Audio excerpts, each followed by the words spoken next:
All right, what's going on YouTube? The Agent 92 here, bringing you guys a deck profile on my fun list for Blue Eyes White Dragon. So this list is just focused on making Dragon Master Magia, and because right now I don't have any of the Primite stuff, and I wanted to build a list that was just fun, but also as consistent as it could be, and as competitive as it could be.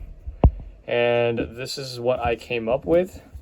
I've been testing this deck for a little bit now, and it's good, but I feel like it could use a few edits. So that's where you guys come in. I would love to receive some feedback on this list and tell me what you think about it, at least until I get the Primite engine. And yeah, so we'll just get right into it. So first up, we have our obvious 2 Blue Eyes White Dragon. It's the brick of the deck. There's not much to say about that. You have to play 2. Personally, for this list, I even would bump it up to 3, but that's just me. I know I'll get a lot of crap for that. But I really like Blue Eyes. I mean, there's a lot of things you could do in this list with 3. So I feel like having 3 wouldn't be the worst thing in the world. And yeah, this is also my favorite artwork for it, by the way. So yeah, 2 Blue Eyes.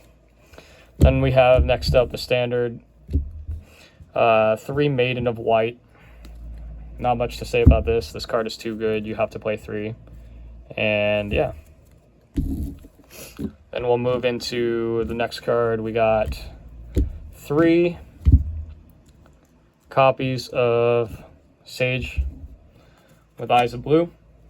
This is a 1-card starter. You draw this, you search Maiden, you go from there, or you can add a Veiler if you need it, depending on the situation. But overall, it's a pretty good card. I'll just move these to the side. And then next up, we play 1 copy of Master with Eyes of Blue.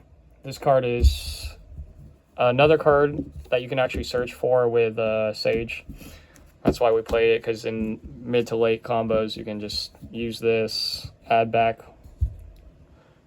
something from the grave. You can even add back Veiler if you wanted to. I know I've been seeing a list that recently just won, I think Venezuela it was, where they played 1 Chaofeng and then the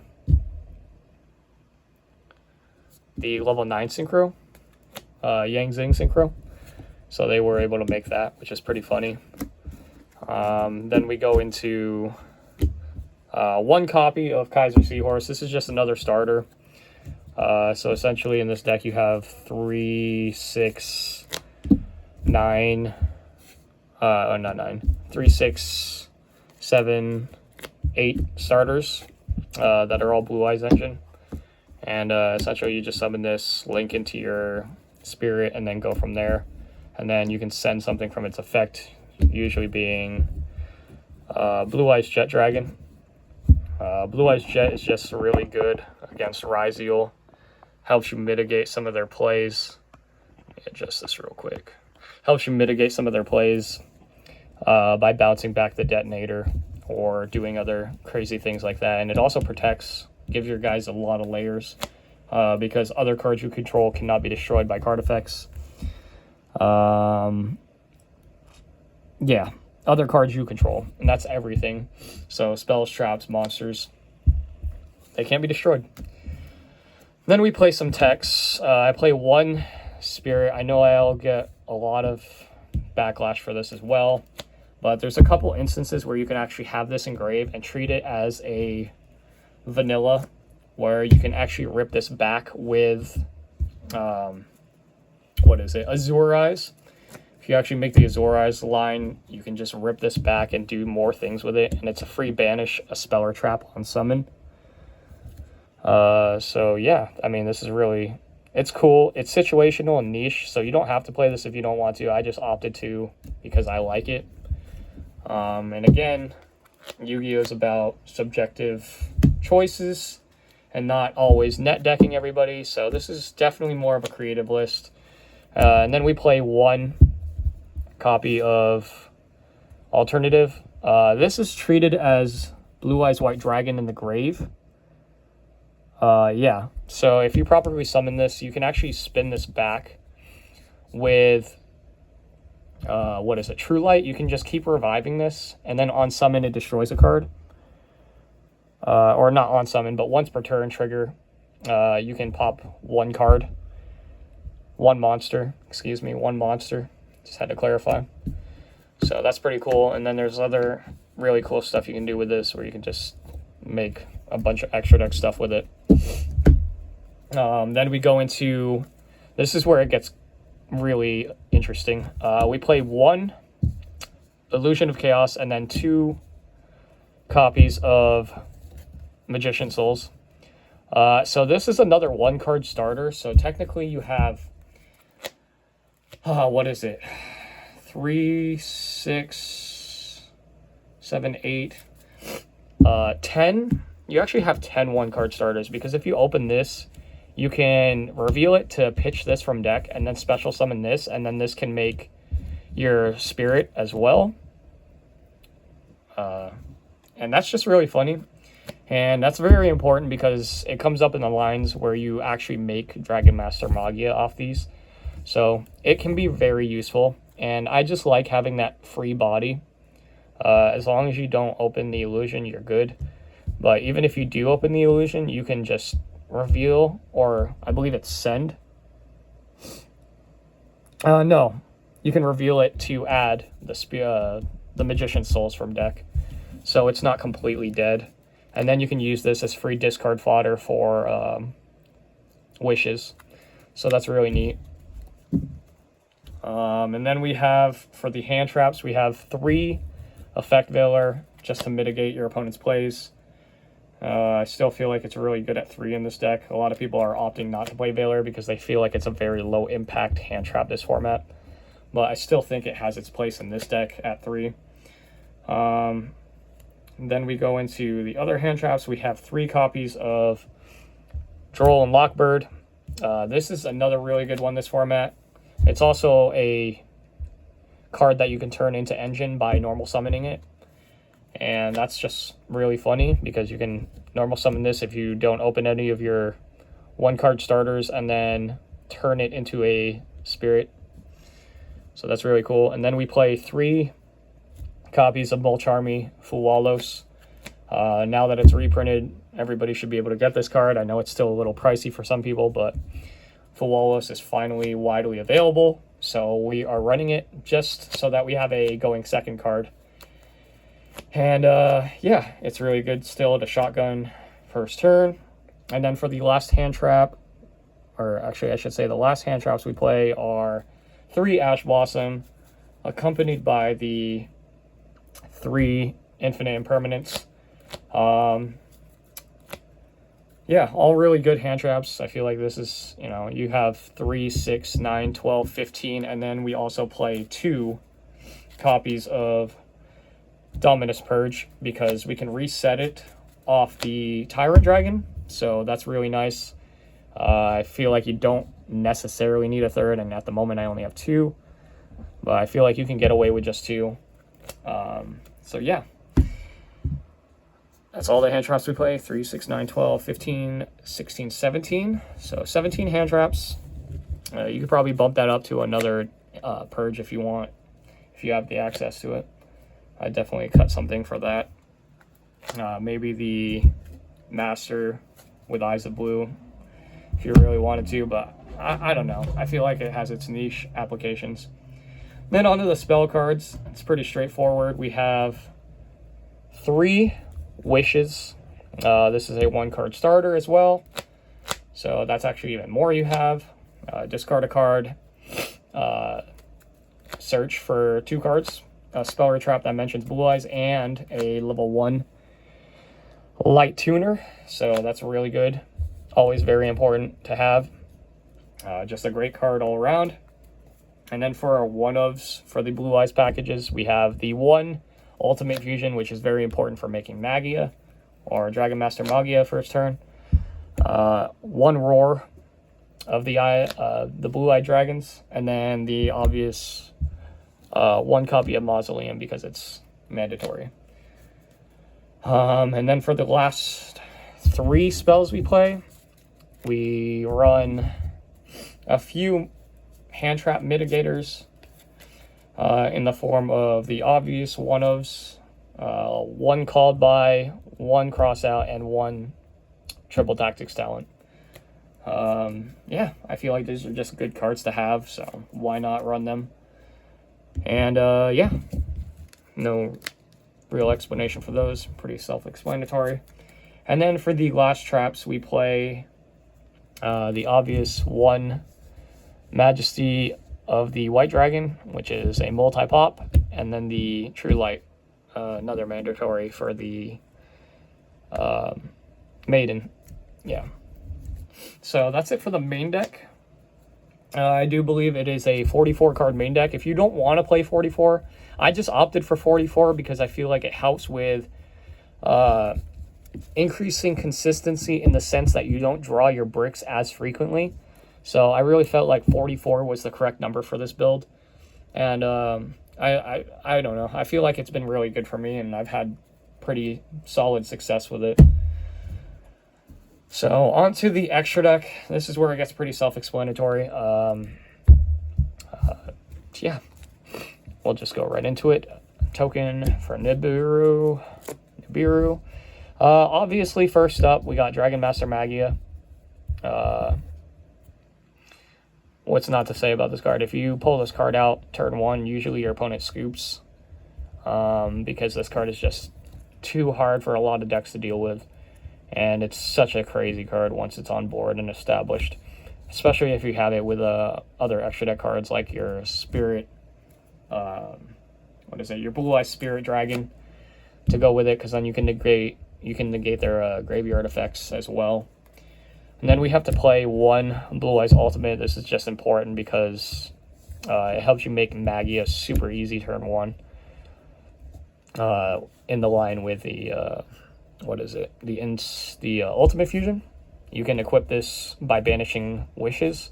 Equip this to 1 of your blue eyes and then fuse that off for Tyrant, and then you'll have a Tyrant, and then you'll have your material set up in grave, essentially for the Dragon Master Magia. So it's actually kind of crazy how easy this card is to make in this list, because you don't even have to do that route. Like, you can just do the multi-blue eyes. If you have 3 blue eyes in the grave, which alternative will change its name to a blue eyes as long as it was properly summoned. Or actually, I don't even think it has to be properly summoned. I think it just becomes Blue Eyes White Dragon. You just can't revive it. Yeah, that's what it is. You just can't revive it off of True Light if it wasn't properly summoned. But you should be able to still spin it back with Ultimate Fusion by treating it as a Blue Eyes and then using that. And then the Illusion of Chaos that you dump from the Magician's Souls. So that's pretty insane.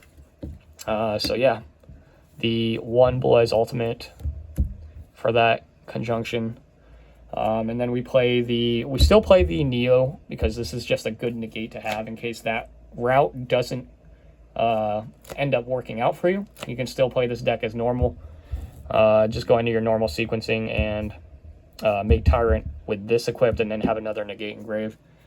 And then we opted for 2 copies of Tyrant. This card is just insane, and I feel like 2 copies is very necessary in this build, because the first one's going to dump, or not dump, but make the Blue Eyes Ultimate go to grave, and then the second one you can make into, you can hard make the second one by doing the same line next turn, or you could do that first, vice versa, depending on your situation. So yeah, 2 Tyrants, in my opinion, mandatory in this list. And then we play the, obviously, 1 Blue Eyes Ultimate Spirit Dragon. Not much to say about this. This is an on-field negate. That'll gain 1,000 attack until the end phase. And then when it leaves, you can revive. Or, yeah, revive, right? Special 1 from your graveyard. Yeah, revive 1 from grave. So, yeah, it's pretty good. Then we play the 1 Azure Eyes, because like I mentioned before, you can just revive Blue Eyes, or normal monsters, excuse me. That's what it was. This can't revive the alternative, but this can revive the spirit, the Blue Eyes Spirit Dragon, which is why we play this, because while this is in the grave, it's a normal monster. Yep, while in the hand of grave, it becomes a normal monster, so that's just really funny, and then on field, it'll get its trigger banish effect. So that can be really useful, depending on the instances, so I do like it. And then we play 2 copies of the obvious Blue Eye Spirit Dragon. You got to play 2. There's really no wiggle room on that. Like, yeah. And I personally like having the double for the extra graveyard negates. And then we have 1 Lightstorm Dragon. Lightstorm Dragon is just such a good synchro. On summon, pop spells or traps +1 equal to the number of up to the number of normal monsters in your graveyard. Yep. So destroy an equal number +1 is really nice. And then when it dies, it also brings back something. And then we play 1 Bestial Dispatter. This card is just really good. Spin back your banished cards. If your opponent ends up banishing your True Light, you can actually use this to spin back your True Light, which is why I'm not really worried. As long as True Light doesn't get banished face down, you're golden, because you can just use this to keep True Light in rotation. And a lot of people seem to forget that. And then we play the 1 Moonlight just for the additional Spirit Dragon target. If we want to bounce something, we can just shotgun this, bounce something from their field back to the hand. And then we have the links, which are the obvious ones. 2 Blue Eyes, or a Spirit with Eyes of Blue, excuse me. 2 Spirit with Eyes of Blue. You got to play 2. Sometimes the first one gets stopped, and then you need a recovery or a follow-up contingency, so the second one's very important. And then for the last card we play is 1 Heretic Seal of the Heavenly Spheres, because bouncing cards is just really good, and like, why wouldn't you want to bounce cards? So yeah, that's pretty much it. If you guys like this deck profile, if you want to see some combo videos, leave a comment below and I will try to make that for you. I'm in the works right now of making a lot of content, making more deck profiles. I got a bunch of decks in the works. I think the next one I'll be uploading for you guys is, what is it, Dragon Rulers, because I actually ordered all the new Dragon Ruler support. I'm just waiting for it to come in. And I can also upload a, what is it, Fiendsmith Goblin Biker. That's something I've been playing on the regular, because I am a huge lover of Goblin Bikers. And yeah, just working on a bunch of decks at the moment. So we got that. We got, like, honestly, we have so many deck cores we could mess around with. I got Fire Kings. If you guys want to see a Fire King profile, I can do that too as well. But yeah, if you want to see a combo video for this deck specifically, drop a like, drop a comment below and let me know. Or if you'd like to see any other specific content, also let me know in the comments below. At the moment, I'm open to suggestions, and I even want to start getting some content of like people's deck profiles at my locals, or even just getting tournament play at my locals and then working up from there. But if you guys enjoyed this video, definitely give it a thumbs up. Consider hitting the notification bell and subscribing to the channel. And once that Dragon Ruler stuff comes in, I will definitely be uploading that next. By the end of this week, it should be all in. So I'm pretty excited. I can't wait to start tinkering with that deck. I feel like that deck's going to be really, really fun. Been watching a lot of content creators say that it's got potential. And on Cali Effect's recent tier list video, he actually said that it takes a good pilot. So let's see if I can make that me. Yeah, so again, thank you for watching the video, and just drop all the likes and any comments or suggestions. Even if you have any suggestions, please let me know down below what you think I should change about this deck. But until next time, Thank you guys for watching, and peace.